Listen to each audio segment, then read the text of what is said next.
Next discuss करना है a gateway to the west, यानी कि हम लोग बात करने वाले हैं सूरत के बारे में। पिछले क्लास में हम लोगों ने डिस्कस करा था हम्पी के बारे में।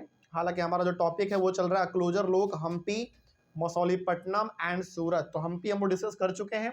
उसके बाद टॉपिक के हिसाब से देखा जाए तो मसौलीपट्टनम के बारे में हम लोग को डिस्कस करना था, लेकिन वो नहीं है, लेकिन हम लोग उसको बाद में कर लेंगे। पहले सूरत कर लेते हैं, ठीक है। सूरत डिस्कस करेंगे, उसके बाद फिर मसौलीपट्टनम को भी हम लोग देख लेंगे। तो आइए देखते हैं पहले सूरत के बारे में क्या लिखा हुआ है। अच्छा, यहाँ पे ना क्या टॉपिक है, पहले टॉपिक देखो। टॉपिक है हमारा a gateway to the west. मतलब यदि आपको वर्ल्ड मैप में वेस्ट की ओर जाना है, वेस्ट की ओर जाने का मतलब हुआ इंडिया के वेस्ट में। तो इंडिया के वेस्ट में क्या पड़ता है? इंडिया के वेस्ट में पड़ता है Saudi Arabia, Oman, Yemen, Africa, Europe, America, Canada, Brazil. ये सब किधर पड़ता है? इंडिया के वेस्ट में पड़ता है ना। यानी कि यदि आपको वर्ल्ड मैप में वेस्ट की ओर जाना है तो फिर कहाँ से जा सकते हैं आप? सूरत से जा सकते हैं। और ये सूरत गुजरात का एक बहुत इम्पॉर्टेंट शहर है जो कि समुद्र के बगल में बसा हुआ है। ध्यान रखना। तो गुजरात जो है ना, गुजरात समुद्र के बगल में है, और गुजरात के अंदर भी जो सूरत शहर है वो बिल्कुल समुद्र के बगल में है। तो सूरत में कभी आपको जाने का मौका मिलेगा, कभी बड़े होके आप जाएंगे सूरत में, या फिर आप में से कुछ लोग गए होंगे, तो सूरत में ना खास करके आप उधर जाना जिधर समुद्र वाला इलाका है। तो वहाँ पे बहुत बड़े बड़े सीप लगे हुए होते हैं, और वो सीप में सामान लोड होके अलग अलग कंट्री में जाता है, ठीक ना। तो यानी कि वेस्ट की ओर यदि आप जाना चाहते हैं वर्ल्ड मैप में, तो सबसे अच्छा जगह कहाँ से जा सकते हैं आप? गुजरात के सूरत शहर से जा सकते हैं, क्योंकि सूरत जो है वो समुद्र के बगल में बसा हुआ है, और इस शहर में बहुत बड़े बड़े जहाज आके लगते हैं, है ना। हमारे इंडिया से बहुत सारे सामान है जो कि सूरत में सीप के ऊपर लोड होता है और वो अलग अलग कंट्री में जाता है। तो इसी सूरत शहर के बारे में हम लोग पढ़ेंगे। देखते हैं इसमें क्या लिखा हुआ है। देखो, पहला पॉइंट है सूरत के बारे में लिखा हुआ कि Surat in Gujarat was the emporium of western trade during the Mughal period. मतलब जब मुगल हमारे इंडिया में रूल कर रहे थे, मुगल मतलब बाबर, हुमायूं, अकबर, है ना, ये सब जब हमारे इंडिया में रूल कर रहे थे तो ये सब बहुत ज़्यादा ट्रेड करते थे दूसरे दुनिया से, मतलब दूसरे कंट्री से। कहाँ से होते हुए करते थे? सूरत से होते हुए करते थे। कहने का मतलब यहाँ पे सिंपल सा ये कहा जा रहा है कि हमारे इंडिया में जब मुगल रूल करते थे तो मुगल बहुत ज़्यादा ट्रेडिंग करते थे, बहुत ज़्यादा सामानों का लेन देन करते थे दूसरे कंट्री से। वो भी किस पोर्ट से होते हुए? सूरत पोर्ट से होते हुए। तो सूरत बहुत फेमस था उस समय से ही, और आज भी बहुत फेमस है। आगे, Surat was the gateway for trade with West Asia via the Gulf of Ormuz. ये बेसिकली यहाँ पे बोला जा रहा है कि यदि आपको इंडिया के वेस्ट की ओर ट्रेड करना हो, यानी कि यदि आपको इंडिया के वेस्ट की ओर जाना हो तो आप सूरत से जा सकते हैं, ठीक ना। यानी कि वेस्ट एशिया में आपको जाना हो, या फिर आपको गल्फ ऑफ ऑरमाज के थ्रू आप जा सकते हैं। ये आपको नहीं समझ में आ रहा था, सिंपल सा आप ये समझो कि यदि आपको इंडिया के वेस्ट में जाना है तो फिर आप सूरत से जा सकते हैं, बहुत अच्छा जगह है।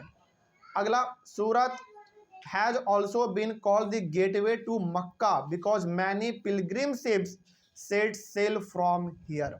मक्का कहाँ पड़ता है? मक्का हमारा सऊदी अरब में है, ठीक ना। और मक्का एक बहुत फेमस मुस्लिम धर्म के लोगों का जगह है। जैसे आप हिंदू धर्म में यदि बात करोगे तो हिंदू धर्म में हमारे लिए केदारनाथ है, बद्रीनाथ है ना। फिर से आपके लिए और क्या है?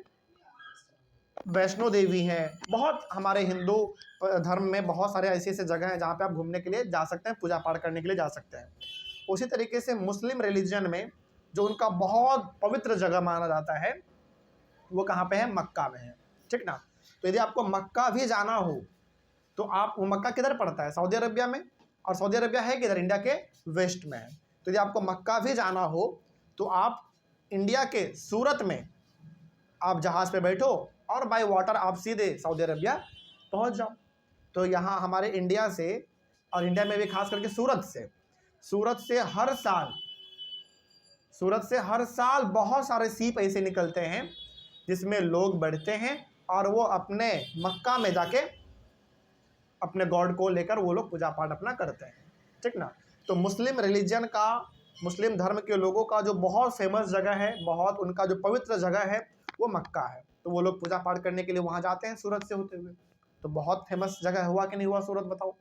यहाँ से ट्रेडिंग भी हो रहा है, बड़े बड़े शिप भी निकल रहे हैं और लोग यहाँ से मक्का अपने गॉड को पूजा पाठ करने के लिए भी जा रहे हैं। ठीक ना। आगे अगला, the people of all caste and creeds lived there. Surat एक ऐसा जगह है जहाँ पे आपको हर धर्म के लोग मिल जाएंगे, हिंदू, मुस्लिम, सिख, ईसाई, जैन, बुद्ध, हर धर्म के लोग आपको सूरत में देखने को मिल जाएंगे, वहाँ पे लोग रहते हैं। अगला, in the 17th century the Portuguese, Dutch and English had their factories and warehouses at Surat. सोचो, मतलब 17th सेंचुरी में हमारे इंडिया के अंदर बहुत दुनिया के अलग अलग कंट्री के लोग हमारे इंडिया में आते थे सामानों को खरीदने के लिए और अपने कंट्री में जाके वो लोग सामानों को बेचते थे।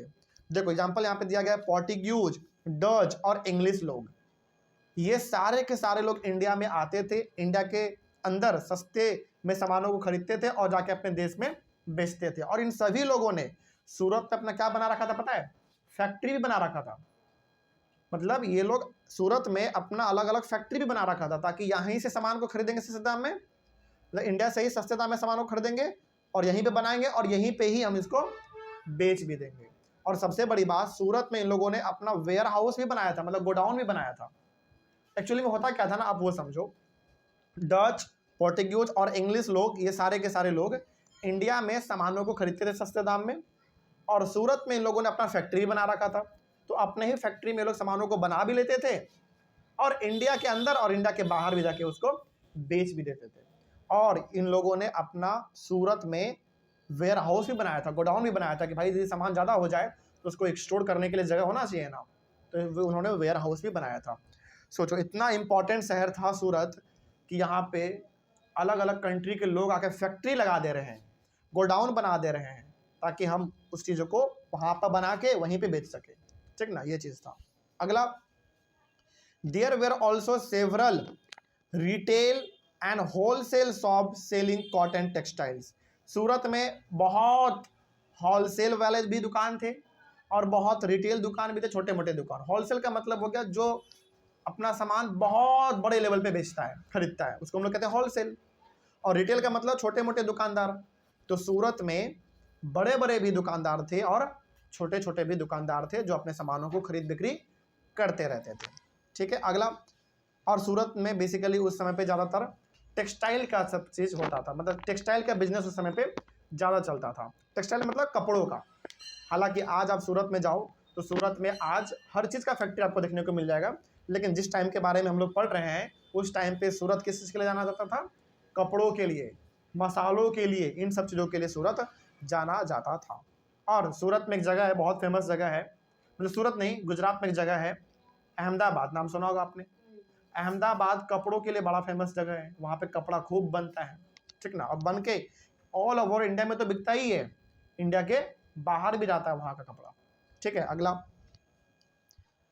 The textiles of Surat were famous for their gold lace border. Surat में जो कपड़े बनते थे वो कपड़ा पूरी दुनिया में फेमस था। क्यों फेमस था पता है? क्योंकि यहाँ पे जो कपड़े बनते हैं ना, उसका जो बॉर्डर होता है, कपड़ा का बॉर्डर, वो बिल्कुल गोल्ड लेस से होता था। गोल्ड लेस का मतलब सही में सोना नहीं, लेकिन जो बॉर्डर होता था कपड़े का वो बिल्कुल सोने के जैसा उसको चमकदार बनाया जाता था। उससे देखने में कपड़े का क्वालिटी बड़ा अच्छा लगता था। ठीक ना। कहने का मतलब सिंपल सा है कि सूरत में जो कपड़ा बनता था, कपड़े का जो बॉर्डर होता है, लास्ट वाला जो किनारा होता है, वहाँ पे वो लोग गोल्ड जैसा कुछ डिजाइन, मतलब गोल्ड के रंग का, येलो कलर का डिजाइन वो लोग बनाते थे और उस डिजाइन से कपड़ा बड़ा अच्छा दिखता था। तो इसीलिए सूरत का कपड़ा ऑल ओवर वर्ल्ड में फेमस था। ठीक है। अगला, the state build numerous rest houses to take care of the needs of people from all over the world who came to the city. सोचो, इस सिटी में यानी कि सूरत में कई सारे रेस्ट हाउस भी बनाए गए थे। सोचो, रेस्ट हाउस क्यों बनाए गए थे? ताकि अलग अलग कंट्री के लोग जब जहाज में 1 महीना 2 महीना ट्रैवल करके इंडिया में आएगा तो वो थक जाएगा, आके उसको यहाँ पे रहने के लिए जगह चाहिए ना कहीं पे, तो रेस्ट हाउस भी बनाए हुए थे कई सारे लोग। मतलब कई सारे लोगों का बिजनेस चलता था रेस्ट हाउस बना के। जैसे आप किसी जगह पे आप घूमने जाओगे ना, किसी जगह पे आप घूमने जाओगे तो वहाँ पे आपको होटल खूब मिलेगा, फॉर एग्जाम्पल आप जम्मू कश्मीर में वैष्णो देवी जाओ, फॉर एग्जाम्पल आप उत्तराखंड में केदारनाथ जाओ, वहाँ पे जब आप जाओगे तो वहाँ पर आपको होटल खूब दिखेगा। क्यों होटल दिखता है?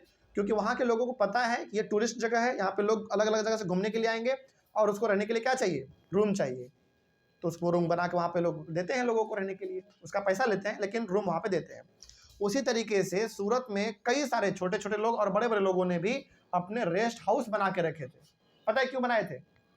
ताकि देश दुनिया से जो लोग सूरत में आएगा, पहले अपने जहाज से जो उतरेगा, उसको रहने के लिए घर मिल जाए, उसको रहने के लिए आराम करने के लिए जगह मिल जाए। तो उससे वो लोग वहाँ पे रुकते थे और उनका बिजनेस भी अच्छा खासा वहाँ से चलता था। तो कई सारे लोगों ने वहाँ पे अपना रेस्ट हाउस भी बना रखा था। There were magnificent buildings and innumerable pleasure parks. मतलब सूरत में एक से एक शानदार से शानदार बिल्डिंग देखने को मिलता था उस समय पे, और अनेकों पार्क भी देखने को मिलते थे। मतलब यदि कोई सी आदमी को घूमने फिरने का मन किया तो वो लोग पार्क में जाके घूम फिर भी लेते थे, टहल भी लेते थे। तो कहने का मतलब देख रहे हो, अब सूरत हर चीज़ से क्या था? हर चीज़ से फला फुला था, कोई चीज़ का वहाँ पे कमी नहीं था। आगे, दी काठियावाड़ सेट्स और महाजन्स, जिसको हम लोग बोलते हैं money changers, had huge banking houses at Surat. ये कौन लोग थे बेसिकली पता है? ये लोग बेसिकली वैसे लोग थे जिनके पास पैसा बहुत ज़्यादा होता था और ये लोग पैसे का लेन देन करते थे। मतलब सूद पे किसी को पैसा दे देना और बदले में उसे इंटरेस्ट लेना, है ना। ये लोग एक तरीके से बैंकर के तरह काम करते थे, बैंक के तरह, कि भैया किसी को पैसा की ज़रूरत है तो इनके पास आओ, ये आपको पैसा दे देगा, लेकिन बदले में क्या लेगा? आपसे इंटरेस्ट लेगा, सूद का पैसा लेगा, ठीक ना। तो ये लोग भी जैसे काठियावाड़ सेठ हो गए, जिसको महाजन भी कहा जाता था, जिसको इंग्लिश में हम लोग बोलते हैं मनी चेंजर। मनी चेंजर का मतलब हो गया जिनके पास पैसा बहुत है और ये लोग क्या करते हैं? गरीबों को पैसा देते हैं फ्री में, क्या नहीं, उनसे बदले में क्या लेगा? उनसे इंटरेस्ट लेगा, सूद का पैसा लेगा। ये लोग भी अपना बिजनेस चलाते थे, ठीक ना। जैसे मान लो बोला कि हम तुमको 100 रुपया दे तो देंगे, लेकिन जब तुम लौटाने आओगे तो तुमसे हम 100 रुपया नहीं लेंगे बल्कि 110 रुपया लेंगे। तो वो जो 10 रुपया है वो क्या हो गया? इनका इंटरेस्ट हो गया, इनका प्रॉफिट हो गया, ठीक ना। वो ऐसा वहाँ पे चलता था। Surat began to decline towards the end of the 17th century. लेकिन बाद में अच्छा, क्या इतना शानदार सूरत शहर था हमारा, क्या हमेशा से इतना ही अच्छा रहा होगा? बिल्कुल भी नहीं। 17th सेंचुरी के बाद से 17th सेंचुरी के अंत होते होते तक ये शहर धीरे धीरे क्या होने लगा? बर्बाद होने लगा। यहाँ पे लोगों का उतना ज़्यादा फोकस नहीं रहा, ठीक ना, इस तरीके से। लेकिन हाँ, आज आप सूरत को यदि देखोगे, सूरत को देखकर आज आप ये नहीं कह सकते हैं कि ये शहर बहुत ख़राब हो चुका है। आज अच्छा शहर है, हाँ। बस सूरत में एक चीज़ का प्रॉब्लम क्या है? तो वहाँ पे फैक्ट्री बहुत है, तो वहाँ पे शोर शराबा खूब होता रहता है, ठीक ना। मतलब सूरत एक अच्छा जगह है, इसमें कोई डाउट नहीं है। समुद्र के बगल में है तो वहाँ का व्यू बड़ा अच्छा है, समुद्र आप बगल से देख सकते हैं। लेकिन वहाँ पे एक समस्या बस क्या है कि सूरत में बहुत बड़े बड़े फैक्ट्री वगैरह है, तो वहाँ पे बस एक चीज़ का समस्या क्या है? थोड़ा पोल्यूशन है और वहाँ पे थोड़ा शोर शराबा ज़्यादा होता रहता है। चूँकि फैक्ट्री वाला शहर है तो वहाँ पे पॉपुलेशन भी आपको ज़्यादा देखने को मिलेंगे, ठीक ना। खैर, लेकिन जगह बड़ा अच्छा है। आगे क्या है देखो। अच्छा, क्यों ऐसा हुआ? सूरत जो शहर इतना अच्छा हुआ करता था, वो क्यों धीरे धीरे हमारा बर्बाद होने लगा? उसके पीछे कारण है, देखो यहाँ पे लिखा हुआ है। This was because of many factors. बहुत सारे कारणों की वजह से सूरत जो है वो धीरे धीरे बर्बाद होने लगा। क्या है देखो। The loss of markets and productivity because of the decline of the Mughal empire. देखो, मुगल एम्पायर मतलब जब मुगल हमारे इंडिया में रूल कर रहे थे तो वो सूरत से सबसे ज़्यादा ट्रेड करते थे। ध्यान से सुनना, सूरत का सबसे ज़्यादा इस्तेमाल कौन करता था अपने व्यापार के लिए, ट्रेडिंग के लिए? मुगल लोग करते थे। मुगल राजा अकबर, हुमायूं, बाबर, ये सब लोग अपने ट्रेडिंग के लिए सूरत का इस्तेमाल बहुत करते थे।